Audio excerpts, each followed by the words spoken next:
يا جار بيت الله ما لك جافي، ونداء ربك ليس عنك بخافي. غذاك من نعم فأنت خدينها، وحباك جسما طافح الأعطاف.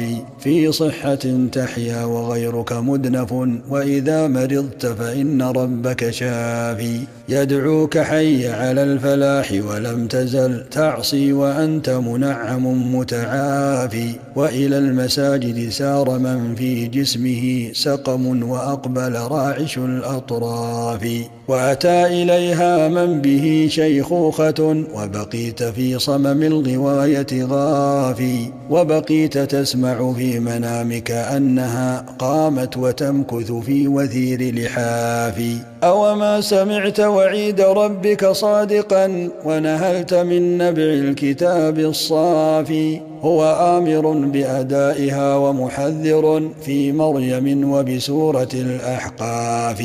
أوما علمت بأن موتك قد دنا، فتكون محمولا على الأكتاف. أوما حسبت حساب قبر مظلم في مهمه وعليه يذر السافي. وبه شجاع أقرع متربص بجريرة الفعل القبيح يكافي. فالموت محتوم وكل ورده آت رعاع الأرض كالأشراف. سل عنه عادا والأولى قد شيدوا دنياهم من جملة الأسلاف. نحتوا الجبال وقد بنوا أهرامهم، أجسادهم كالنخل والصفصاف. ماتوا جميعا أصبحوا أثرا بلا عين، ويأتي الدور للأخلاف.